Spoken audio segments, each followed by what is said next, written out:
At some point in their stay in orbit, there comes for each of them a powerful desire that sets in, a desire never to leave, a sudden ambushing by happiness.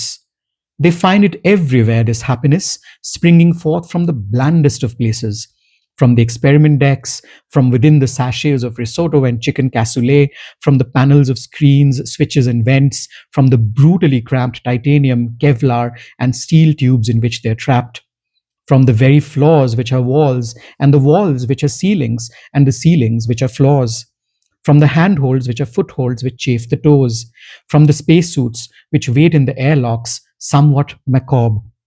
Everything that speaks of being in space, which is everything, ambushes them with happiness.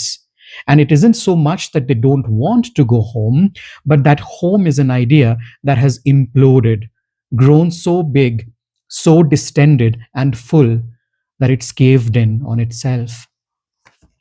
এই বইটা Samantha হার্ভির লেখা orbital আমার এই বছরের পড়া সব থেকে প্রিয় 3টি ইংরেজি ফিকশন বইয়ের মধ্যে কিন্তু 1 নম্বরে থাকবে।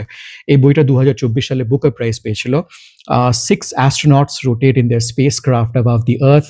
They are there to collect meteorological data and conduct scientific experiments, but mostly they observe. Together, they watch our silent blue planet, endless shows of spectacular beauty witnessed in a single day.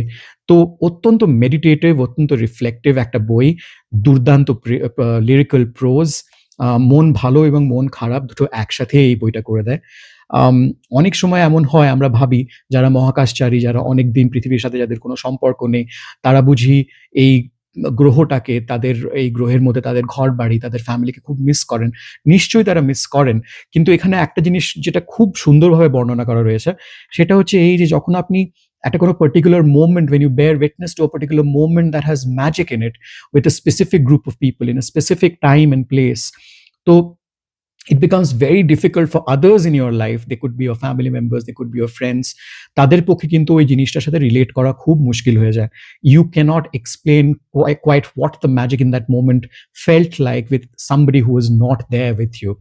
তো এই ধরনের একটা অত্যন্ত philosophically rich, meditative একটা বই, orbital, penguin random হাউসের বই, 499 টাকা দাম। আমার এই বছরের পড়া 3টি সেরা ইংরেজি ফিকশন বইয়ের মধ্যে নাম্বার 1। তো এই বছর আমি বেশি বাংলা বই পড়েছি। এই বছরের ফার্স্ট হাফে আমি প্রায় 46-47টা বই পড়ে শেষ করেছিলাম, যার মধ্যে 30-31টাই বাংলা আর বাকি 16টা ইংরেজি, which is an inversion of the normal order for me. আমি গত 18-20 বছর ধরে শুধুমাত্র বলা যায় ইংরেজি বই পড়ছিলাম। এই বছর আমি আবার তেড়ে ফুড়ে বাংলা বই পড়তে শুরু করি, যার জন্য এবছর আমার ইংরেজি বই পড়া একটু কম হয়েছে।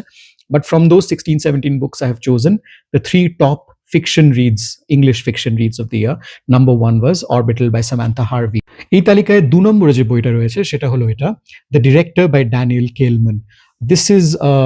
This was published in India by Hachette and it's priced at $799, 799 টাকা দাম.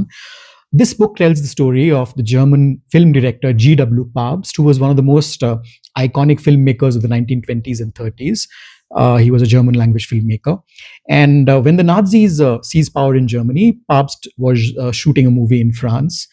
To escape the horrors of Nazi Germany, he flees to Hollywood, but he has a terrible time in Hollywood. Then he hears about his mother's ill health and comes back to Austria, which is by then called Ostmark.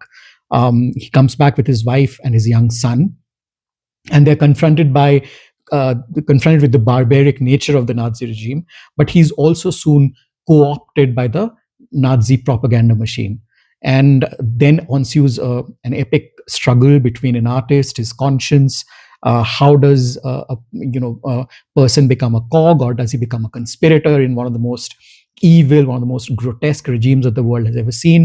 তো এই ধরনের খুব মরাল কোয়াগমায়ার নিয়ে একটা বই, অত্যন্ত powerful কিছু insights পাবেন on the relationship between art and power, beauty and barbarism. তো এই বইটা কিন্তু যেমন এখানে লেখা আছে পেছন দিকে, an artist's life a pact with the devil, a novel about the dangerous illusions of the silver screen. তো এই বইটা কিন্তু একটা দুর্ধর্ষ বই। সালমান রাশদি এই বইটার ব্যাপারে বলেছেন আ ড্যাজলিং পারফরমেন্স। তো একটা অত্যন্ত থট প্রভোকিং এবং পাওয়ারফুলি রিটেন বই। তো এটা আমার তালিকায় 2 নম্বরে। আর ৩ নম্বর যে বইটি রয়েছে সেটা হলো ফ্রেডরিক ব্যাকম্যানের ব্রিট মারি ওয়াজ হিয়ার। ফ্রেডরিক ব্যাকম্যানের লেখা যারা এখনো পর্যন্ত আবিষ্কার করেননি, প্লিজ কি করছেন, এক্ষুনি যান, সবকটা বই কিনে ফেলুন। যারা হিউমার পড়তে ভালোবাসেন, যারা খুব স্ট্রং ফিলোসফিক্যাল ইনসাইটস, একটা হিউমারের মোড়কে যারা পড়তে ভালোবাসেন, he is a prophet. Backman is an absolute prophet.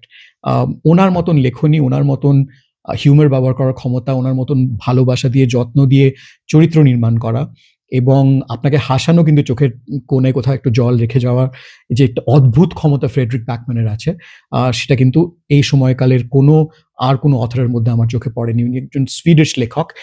ব্রিট Mary ওয়াজ হিয়ারের এই সংস্করণটা যেটা আমার কাছে রয়েছে, হ্যাশেট বের করেছে, 650 টাকা দাম। সেটা has been translated from the Swedish by Henning Koch. তো এই বইটাতে Britt Marie is a fussy, passive aggressive lady who finds herself alone in life for the first time. She ends up in a place called Borg, which has a lot of oddball characters. Now, does she end up changing everybody else's perspective, to her own worldview? Or do these other characters end up changing Brit Mary herself? তো এই নিয়ে গল্পটা খুব light একটা গল্প, কিন্তু যেমন বললাম, আপনি হাসবেন, আবার কখনো কখনো আপনার একটু চোখের একটু জলও চলে আসবে। ফুটবল আছে এই বইটার মধ্যে, এখন যেহেতু ওয়ার্ল্ড কাপ সিজন চলছে, সেজন্য ফুটবল অ্যান্ড ফিলসফির একটা ইন্টারসেকশন এই বইটার মধ্যে দেখতে পাওয়া যায়। আর যেমন আপনি হো হো করে হাসবেন, সেরকম আপনার মনে হবে যে লিখে রাখুন, নোট করে রাখুন, এমন সমস্ত প্রোফাউন্ড ইনসাইটস আছে অ্যাবাউট হিউম্যান নেচার এই বইটার মধ্যে। আর ডায়ালগ লেখাতে তো ব্যাকম্যানের জুড়ি মেলা ভার। মানে ওনার যে আমি জানি না, আমি একজন নিজে একজন রাইটার হিসেবে আমি মাঝে মধ্যে ভাবি কি করলে এরকম ধরনের, এরকম লেভেলের ডায়ালগ লেখা যেতে পারে। তো এই বইটা পড়ে ফেলুন। ব্যাকম্যানের আরেকটা বই আমার খুব প্রিয়, ম্যান কল্ড ওভ, যেটা নিয়ে একটা সিনেমাও হয়েছে, ম্যান কল্ড অটো বলে। তো যেটাতে টম হ্যাঙ্কস মুখ্য চরিত্র অভিনয় করেছিলেন।